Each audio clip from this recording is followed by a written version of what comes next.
ओं रांग रांग ओं रांग रांग ओं परस्वस्ताय नमः। गुरु ब्रह्मा गुरु विष्णु गुरुदेवो महेश्वरा गुरु साक्षात् परब्रह्म तस्मै श्री गुरुवे नमः। ओं जयंती मंगला काली भद्रकाली कपालिनी दुर्गा क्षमा शिवा धात्री स्वाहा सुधा नमस्तुते। शार्वमंगल मांगल्ये शिवे सर्वार्थ साधिके शरण्ये त्र्यंबके गौरी नारायणी नमस्तुते। हे मेरे साधकों और दर्शकों, भगवान परशुराम साधना चैनल में आप सभी का स्वागत है। और मैं एडवोकेट सोनेंद्र कुमार पांडे सनाब श्री रमाकांत पांडे उत्तर प्रदेश के शाहजहाँपुर ज़िले का रहने वाला हूँ। हमारी योग्यता BA LLB है। हमें किसी ने कमेंट किया था और उसमें ये हमसे पूछा था कि गुरुजी ये बताइए, भगवान गणेश को एक दंत क्यों कहते हैं? उनका एक दांत क्या हुआ जो उन्हें एक दंत कहते हैं? और भगवान परशुराम ने वो उनका एक दांत जो काटा था तो वो क्यों काटा था? ये हमें कमेंट किया था। तो जिसने कमेंट किया और भी लोग जो हैं दर्शक हैं वो देख रहे हैं, तो सभी के लिए मैं कहता हूँ, आप समझिए इस बात को कि भगवान गणेश को एक दंत क्यों कहते हैं और भगवान परशुराम के द्वारा वो दांत क्यों काटा गया। तो एक समय की बात है, भगवान परशुराम जी भगवान शंकर से मिलने उनके निवास स्थान पर गए। तो बाहर गेट पर देखा कि गणेश जी बैठे हुए हैं और लड्डू अपने खा रहे हैं और हाथ में मुगदर है। तो भगवान परशुराम बड़े ही क्रोधी स्वभाव के थे, इन्हें क्रोध बहुत आता था। तो इन्होंने पूछा कि पिताजी कहाँ हैं? और वो लड्डू उन्होंने मुंह में रख लिया, गलर गलर करके बताया, इनके समझ में नहीं आया। तो इन्होंने फिर कहा कि पहले लड्डू खा लो या लड्डू खाना रोक दो, हमारे प्रश्न का उत्तर दो पहले। और भगवती पार्वती जी ने इन्हें गेट पर बैठाल दिया था और खाने के लिए लड्डू रख दिए और ये बात कह दी थी कि पुत्र गणेश, अंदर कोई भी आना नहीं चाहिए, कोई भी हो वो अंदर नहीं आ सकता, इस बात की आपकी ड्यूटी है यहाँ पर। तो अपनी ड्यूटी बजाने के लिए जब वो अंदर जाना चाहें भगवान परशुराम, तो ये जाने नहीं दें, उन्हें रोक दें। ये सब होते हुए जो है काफ़ी समय बीत गया। भगवान परशुराम का क्रोध जो है वो बढ़ता ही गया और उन्होंने कहा कि मैं अंदर जाऊंगा। तो इन्होंने अपना मुकद्दर ऐसे रास्ते में लगा दिया कि नहीं, माता का आदेश है, आज कोई भी अंदर नहीं जाएगा, कोई भी हो। मैया ने हमें आदेश दिया कि कोई भी अंदर नहीं आना चाहिए। तो इन्होंने कहा कि हमें माता पिता दोनों से मिलना है अभी इसी वक्त, मैं ज़रूर जाऊंगा और हमें कोई नहीं रोक सकता है। कोई रोक कैसे नहीं सकता? ब्राह्मण श्रेष्ठ, हे विप्रवर, मैं आपको रोकूंगा, मैं जाने नहीं दूंगा। तो इस बात को लेकर दोनों लोगों में भयंकर संग्राम होने लगा, अस्त्र शास्त्र चलने लगे और युद्ध में भगवान गणेश ने इन्हें अपनी सूंड से लपेट लिया और लपेट के इतना ऊंचे उठा दिया कि ब्रह्म इत्यादि लोगों का इन्हें दर्शन करा के और जो है पृथ्वी पर पटक दिया। भगवान परशुराम पृथ्वी पर मूर्छित होकर गिर पड़े और बहुत देर तक मूर्छित पड़े रहे और मूर्छा जागने के बाद ये तत्काल वहीं पहुँचे, क्योंकि ये भी बहुत जिद्दी थे। ये युद्ध में कभी भी पीछे नहीं हटे और युद्ध से कभी भागे नहीं। ये इनकी सौगंध थी कि युद्ध में जो है कभी पीछे नहीं हटे। हुआ क्या, तत्काल ये वहाँ पर पहुँचे और भगवान शंकर का दिया हुआ जो दिव्य फरसा था, जो वरदानी था, भगवान शंकर ने जब फरसा भगवान परशुराम को दिया था तो ये बात कही थी उन्हें कि लो, इस फरसे का प्रहार हमारे अलावा किसी पर खाली नहीं जाएगा। जिस पर ये फरसे का प्रहार खाली चला जाए तो हे परशुराम ये बात सोच लेना कि वो मैं हूँ, हमारे अलावा ये किसी पर खाली नहीं जाएगा। तो इन्होंने वही फरसा उठा के जो है गणेश जी पर प्रहार कर दिया। गणेश जी ने जो है इस तरीके से सर अपना बचाया और फरसे की चोट जो है इनके दांत पर गिरी, दांत पर लगी और दांत कट के जो है अलग गिर गया। दांत कट के जब अलग गिर गया तो रक्त की धार जो है टपक पड़ी और पृथ्वी पर गिरी, और गणेश जी जो थे वो हा माँ रक्षा करो ये बात कह के रोने लगे। तो गणेश जी के रोने की आवाज़ माता पार्वती ने सुनी और वो तत्काल निकल कर बाहर आ गईं।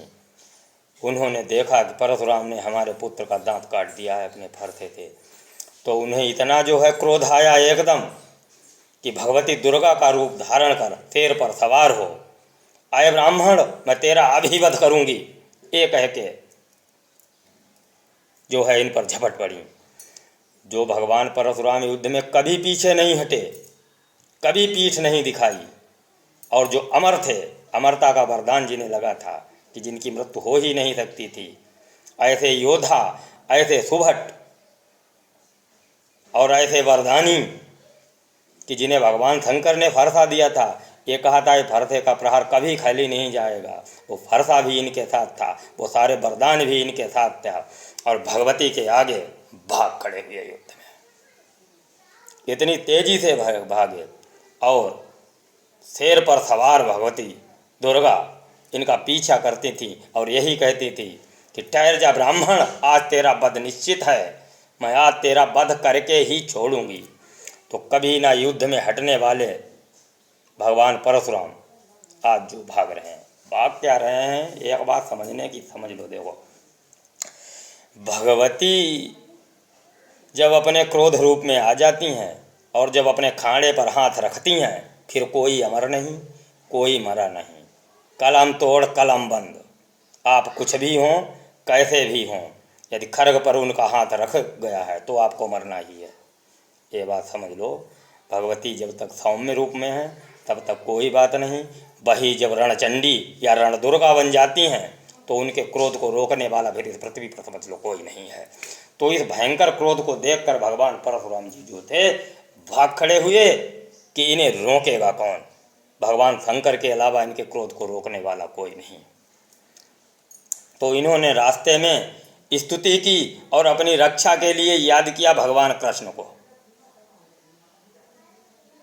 कि हे भगवान कृष्ण, हे जगत पिता, इस समय हमारी रक्षा करो। अब आपके दिल में ये प्रश्न उठेगा कि ये कहानी तो त्रेता की है और कृष्ण का जन्म द्वापर में हुआ, तो इन्होंने याद कैसे किया? तो ये समझ लो द्वापर में जो कृष्ण थे वो दूसरे थे। इस बात को शॉर्टकट में ही आप समझ लीजिए, वरना वीडियो बहुत बड़ा हो जाएगा। इस पर यदि आप कमेंट करेंगे इस बात पर तो बता देंगे कि वो दूसरे कृष्ण कौन से हैं।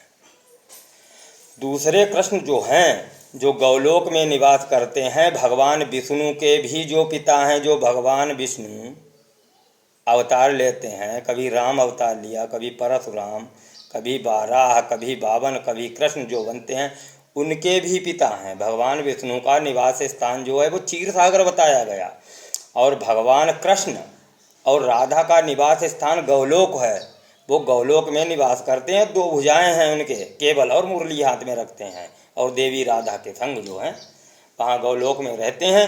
उन कृष्ण को याद किया जो 1000 भुजा धारण करने वाले विष्णु के भी बाप हैं, उन्हें याद किया, स्तुति की कि हे प्रभु हमारी रक्षा कीजिए।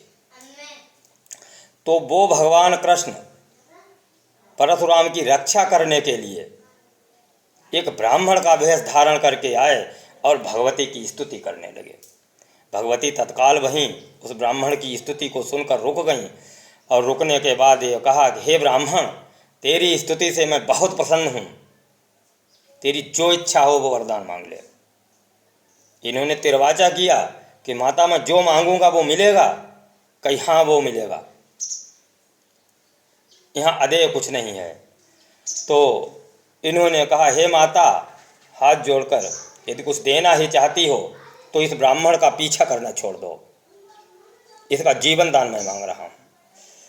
तो वो क्रोधित हुई और बोली कि हे ब्राह्मण, मैं ये नहीं जानती थी कि तुम ए मांग लोगे। यदि ए आप मांगते तो मैं कदाचित ए आपको वचन नहीं देता हूँ। इस ब्राह्मण ने कहा, ये तो ब्राह्मण है माँ, कि ये ब्राह्मण तो है लेकिन बहुत क्रोधी ब्राह्मण है, इसने हमारे ही पुत्र का दांत काट लिया है, कि इसने हमारे ही पुत्र का दांत काट लिया है और उसका वध करने के लिए इसने भयंकर फरसे का प्रहार उस पर किया है। उसका वध करने के लिए ये कुछ समझो कि वो फरसे का प्रहार उसके दांत पर लगा और दांत कट के नीचे गिर गया। लेकिन स्तुति करते हुए उन्होंने कहा कि माता आपने तो हमें वरदान दिया था। कहीं हाँ वरदान दिया था कि जाओ, दिया दिया, छोड़ दिया पीछा, मैंने नहीं करूँगा पीछा, वक्त दिया ही थे। भगवती जो है वापस लौट गई और भगवान परशुराम भी बच गए।